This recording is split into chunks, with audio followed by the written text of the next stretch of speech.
નમસ્તે મિત્રો, આપનું સ્વાગત છે યુટ્યુબ ચેનલ ગ્લેમ ઓફ ગોડમાં. આજે આપણે અધ્યાય 9 રાજવિદ્યા રાજગુહ્ય યોગ અધ્યાયનો સાર જોઈશું.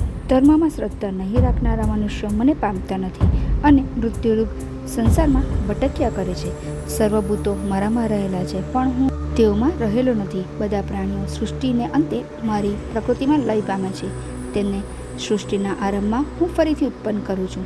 સૃષ્ટિના સર્જન કાર્યમાં હું આસક્તિ વિનાનો અને ઉદાસીન ભાવે વર્તતો હોવાથી કર્મો મને બંધન કરતા બનતા નથી. પ્રકૃતિ મારી દ્રષ્ટિ નીચે જળ ચેતન જગતને ઉત્પન્ન કરે છે. એ કારણે જગતનું ચક્ર ફર્યા કરે છે.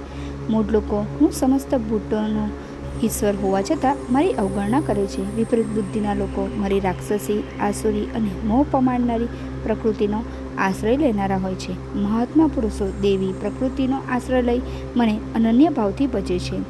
તેઓ સતત મારું કીર્તન કરે છે, મને નમસ્કાર કરે છે અને હંમેશા મારામાં ચિત્ત પરોવી મારી ઉપાસના કરે છે. હું સર્વસ્વ છું. વેદને જાણનારા, સોમરસનું પાન કરનારા નિષ્પાપ મનુષ્યો યજ્ઞો વડે મારું પૂજન કરી સ્વર્ગ મેળવે છે. જેઓ અનન્ય ભાવે મારું ચિંતન કરે છે તેના યોગ અને ક્ષેમનો ભાર હું ઉપાડું છું. દેવોને પૂજનારા દેવોને, પિતૃઓને પૂજનારા પિતૃઓને અને મને પૂજનારા મને પામે છે. શુદ્ધ ચિત્તે જેઓ મને પત્ર, પુષ્પ, ફળ કે જળ અર્પણ કરે છે તેઓને હું ભાવપૂર્વક સ્વીકાર કરું છું. તું જે કાંઈ કરે તે મને અર્પણ કર. જેઓ મને ભક્તિભાવપૂર્વક ભજે છે તેઓ મારામાં છે અને હું તેમનામાં છું. દુરાચારી પણ મને બચતો હોય તો તેને ઉત્તમ માનવો. તું નિશ્ચય માન કે મારો ભક્ત નાશ પામતો નથી. ગમે તે પાપીઓનીવાળા હોય અથવા સ્ત્રી, વૈશ્યો કે શૂદ્ર હોય તો પણ તેઓ મારો આશ્રય કરીને પરમગતિ પામે છે. આ અધ્યાયમાંથી આપણે શીખવા મળે છે કે સાચા ભક્ત માટે જીવનનું દરેક કાર્ય, પછી તે મોટું હોય કે નાનું, ઈશ્વરને સમર્પિત કરવાની એક સુંદર તક છે. મન, કર્મ, વચનથી પરમાત્માને સમર્પિત થાઓ અને મોક્ષના માર્ગ ખોલી દો. અહીં 9મા અધ્યાયનો સાર પૂરો થાય છે. હવે આપણે 10મો અધ્યાય વિભૂતિ યોગના પાઠનું ફળ અને મહાત્મા જોઈએ. ભગવાન શંકર પાર્વતીજીને કહે છે, હે દેવી, હવે હું તમને 10મા અધ્યાયનું મહાત્મય કહું છું તે સાંભળો. કાશી નગરીમાં એક બ્રહ્મજ્ઞાની બ્રાહ્મણ રહેતો હતો. તે નિત્ય કાશી વિશ્વનાથના દર્શને જતો હતો. એક દિવસ વિશ્વનાથના દર્શન કરતો કરતો ધ્યાનમગ્ન બન્યો હતો. તેવામાં ભંગી નામના ગણે ભગવાન કાશીનાથને પૂછ્યું, હે પ્રભુ, આ બ્રાહ્મણ કોણ છે? તેણે કયું તપ કર્યું છે? ભગવાન કાશી વિશ્વનાથે ભંગીને કહ્યું, તેના સંબંધમાં હું તને એક વાત કહું છું, સાંભળ. ભગવાન શંકર એક વખત પાર્વતીજી સાથે કૈલાસ પર્વત ઉપર બિરાજ્યા હતા.